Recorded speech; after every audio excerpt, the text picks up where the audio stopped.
Good morning, I'm Maiki Oreta, and you're watching Business 360, where we break down the numbers, connect the dots, and give you the developments and the insights you need to navigate, adapt, and lead. Let's dive right in.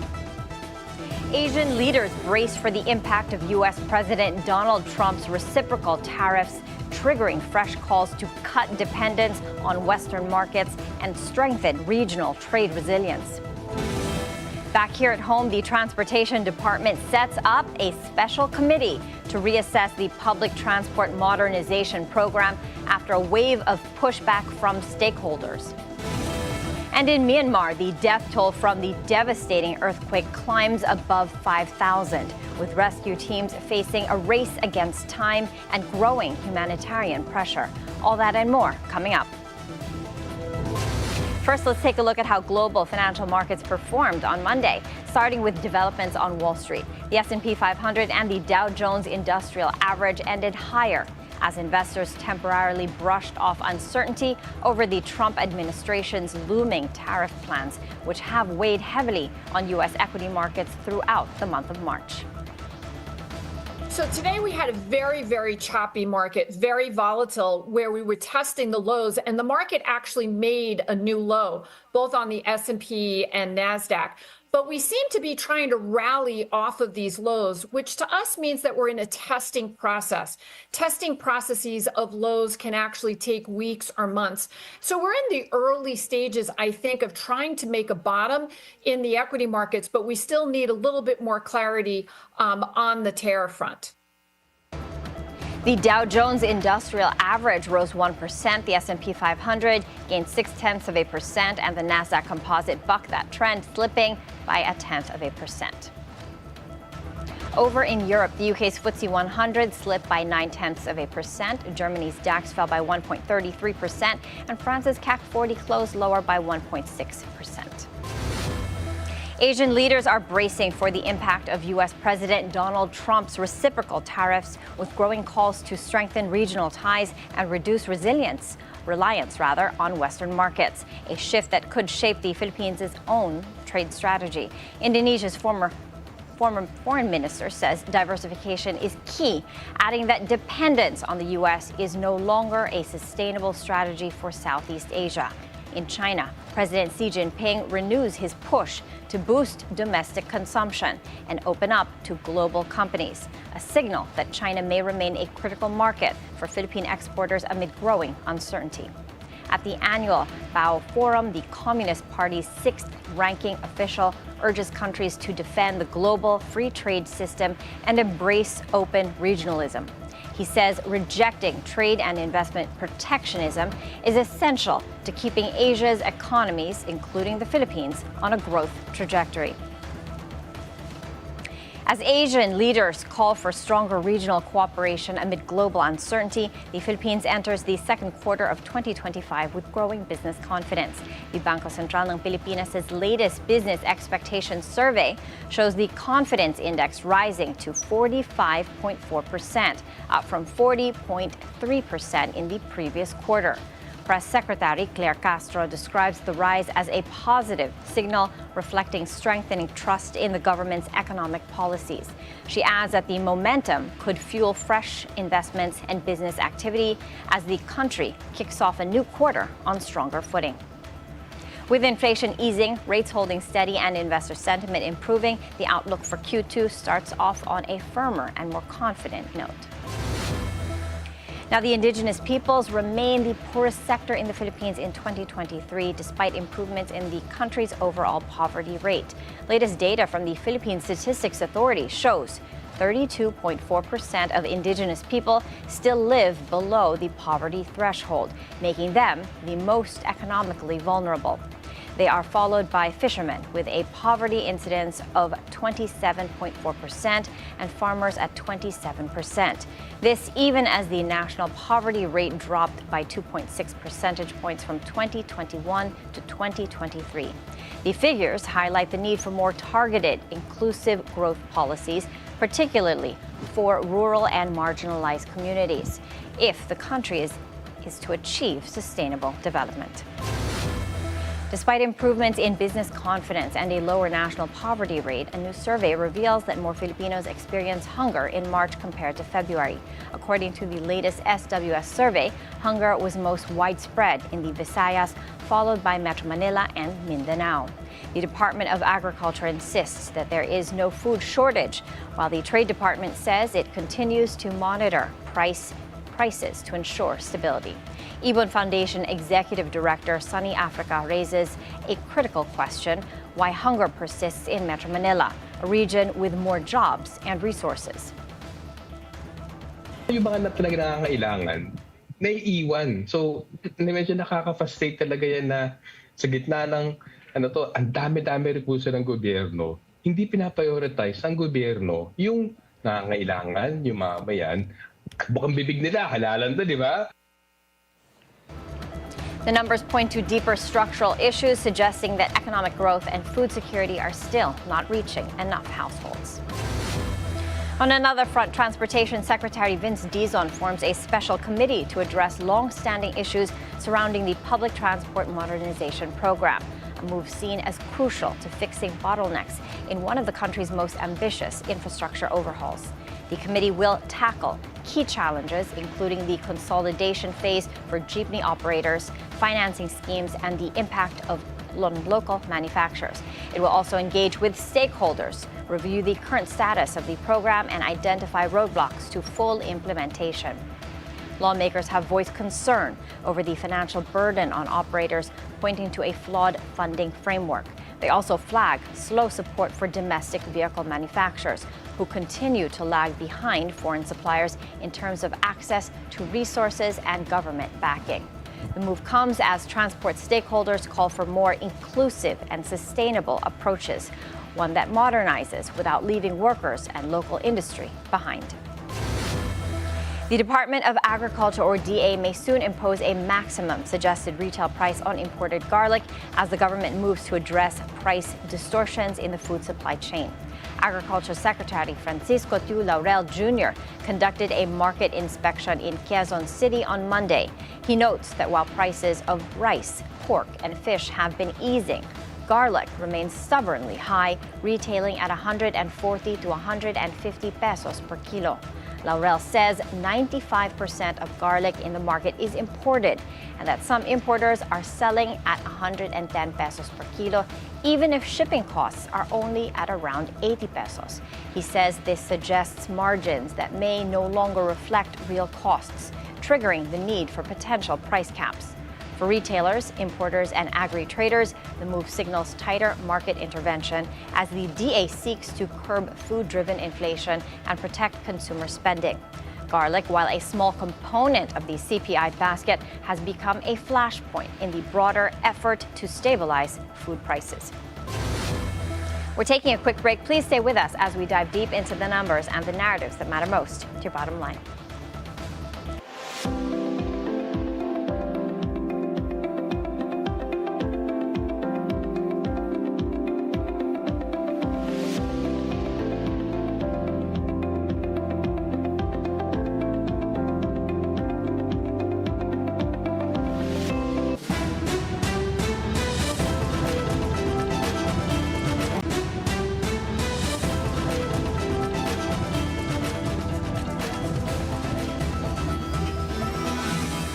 Welcome back. Former President Rodrigo Duterte's lead defense counsel says that the public show of support for his client is most welcome, but reminds supporters that the judicial process must be respected at all times. Attorney Nicholas Kaufman says politics should be set aside as the case unfolds, a statement that comes amid growing global attention on the Philippines' commitment to the rule of law and accountability. In an interview with our At the Forefront anchor, Attorney Karen Jimeno, Kaufman stresses that while jurisdiction remains a key argument for the defense, it's the judges who will ultimately decide on the crime against humanity case. It can have a negative impact on the proceedings if, as I said, the media or the supporters turn against the judicial process, and the judicial process must be respected. The ICC proceedings continue to be closely watched by the international community, with implications not just for political accountability, but also for the country's image among investors and trade partners. And as former President Duterte's legal team calls for respect for the judicial process, an ICC assistant to counsel is now challenging statements made by Vice President Sara Duterte, who earlier downplayed the number of deaths in her father's controversial drug war. Cristina Conti urges the vice president to bring her arguments directly to the International Criminal Court and see whether the tribunal will accept her claims. This comes after VP Sara Duterte questioned the evidence presented, saying it only referred to 43 counts of murder and that it didn't even reach 50. And so now it's more than a question of numbers, because when we look at numbers, it feels as if you devalue the humans whose lives have been lost or dehumanized. The exchange underscores the growing tensions surrounding the case and adds to concerns over its wider impact on the country's global standing and legal institutions. And as the word war between Vice President Sara Duterte and the ICC Council unfolds, political tensions at home continue to build, with potential impact on policy stability and public trust. The prosecution panel says it has gathered a strong impeachment case against the vice president. This follows the release of a new list naming alleged recipients of 500 million pesos in confidential funds from the office of the vice president. House Deputy Majority Leader Paulo Ortega claims the names were apparently lifted from a grocery inventory, raising red flags on the use and documentation of taxpayer money. Some lawmakers argue Vice President Sara should address the allegations directly instead of exchanging barbs with counsel representing victims of the drug war. This will greatly impact our case, as in fact, the basis for having Article 2 of the impeachment articles will be proved, or we will have a stronger support for Article 2. Para sa mga namimiloso po na nagsasabi kaya nga confidential dapat, or fictitious names dapat. Having confidential funds does not automatically allow an official to use fictitious names. The use of fictitious names for confidential funds, usually the real name of those names hiding under the real name of those hiding under fictitious names are usually given in a sealed envelope. The House panel has begun mock trials in preparation for a possible impeachment, a move that, if gains traction, could influence government-focused legislative agenda and the broader business environment in the Philippines. 2 out of 3 Filipinos struggle to identify fake news. That's according to the latest SWS survey. George Cahiles takes a closer look at how misinformation is shaping public perception and influencing key political events in this report. 19-year-old Joy, not her real name, admits that she has fallen victim to false information spread through social media and messaging applications. Yung sa walang pasok po, ano po nila, chinachat po nila. Pero hindi naman po talaga. Ikaw na biktima ka na nung walang pasok. Ano nangyari nun? Natulog po ulit ako, tapos nag-chat po yung group namin. Meron po walang pasok. When it comes to politics, she has also learned not to believe everything she reads, even when it comes to legitimate media organizations. Take, for example, the bloody war on drugs under former President Rodrigo Duterte, which is one of the reasons why he was arrested and is now facing charges of crimes against humanity before the International Criminal Court, or ICC. Hindi ko naman po nakita yung mga ginawa niya na binibintang sa kanya. Kaya po, naano po ako, nagugulahan. Marami na po kasi nagawa si Duterte. Kagaya na? Yung mga ano po ginawa niya, kunwari po sa drugs, na iwasan po. Yun. A 2023 De La Salle University Institute of Governance study found that 1 in every 3 young people in Metro Manila, aged 18 to 25, is highly susceptible to consuming and believing in fake news.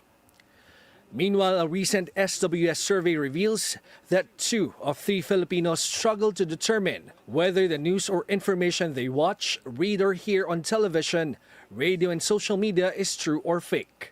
How does misinformation and disinformation on social media affect a person's beliefs? Psychologist Dr. Reyes says several factors contribute to this phenomenon. Nakaka-apekto yung fake news if hindi siya naka-counter with, let's say, the real news or with facts. And there are other factors din kasi considering ano yung saan nanggagaling yung person, paano niya nakuha yung information, sino nagpasa ng information na yon. Reyes explains that social media has made the creation and distribution of information more accessible and much faster for everyone. Unlike legitimate sources, however, the information shared by some content creators or vloggers does not go through fact-checking.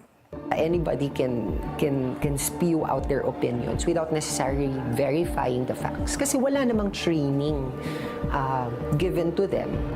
So yun yung downfall nun. So parang if you are the type of person na mas marami kang following because of your previous content, ang tendency na feel mo kasi relatable yung person, lagi mo siyang accessible yung person. And therefore, kung meron man siyang sinasabi and because you resonate with this person, yung tendency mo mas maniniwala ka din. The issue of social media algorithms also play a huge role. Algorithms determine what contents appear on a person's feed based on factors such as past user behavior, relevance, and the popularity of a post.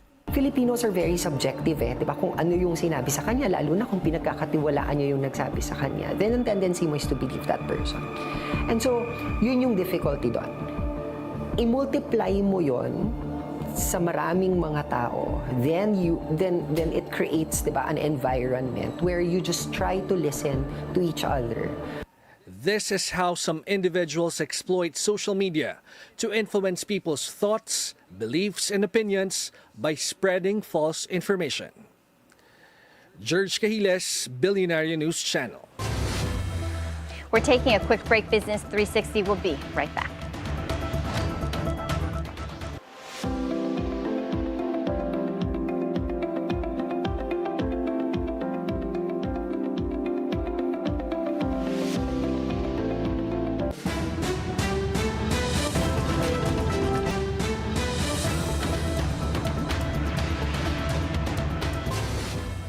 Welcome back. In Myanmar, Chinese rescuers are racing against time to search for survivors at the collapsed Sky Villa condominium complex in Mandalay, the country's second largest city and a key commercial hub. Rescue teams are working in coordination with local responders, despite the critical 72-hour window for life-saving operations having already closed. Equipped with advanced technology, including a life detector known as Snake Eye, rescuers are able to pierce through the rubble with cameras to search for signs of life. The Sky Villa towers are among the most severely damaged structures in the region. The death toll from the 7.7 magnitude earthquake has now surpassed 5,000. The disaster highlights the region's vulnerability to natural shocks, with possible spillover effects on trade, logistics, and regional supply chains that include Philippine businesses. 5 overseas Filipino workers are missing in Myanmar after a powerful magnitude 7.7 earthquake struck the country on Friday. The Philippine Embassy in Myanmar says it is already working closely with local authorities to locate the missing Filipinos.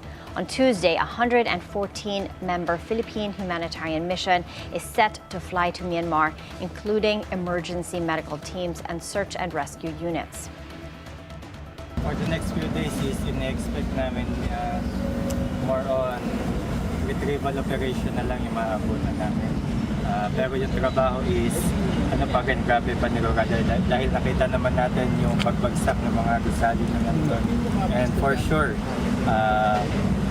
makakatulong yung 5 to 5 pagdating doon sa mga trabaho kung saan man kami dito.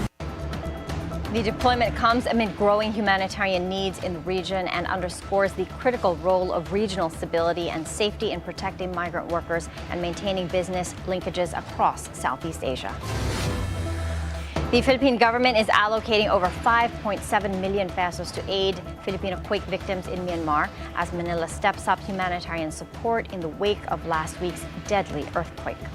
Foreign Affairs Undersecretary Eduardo de Vega tells BNC is on point that the funds may be used for emergency shelter, medical support, or repatriation, depending on the needs of the affected overseas Filipinos.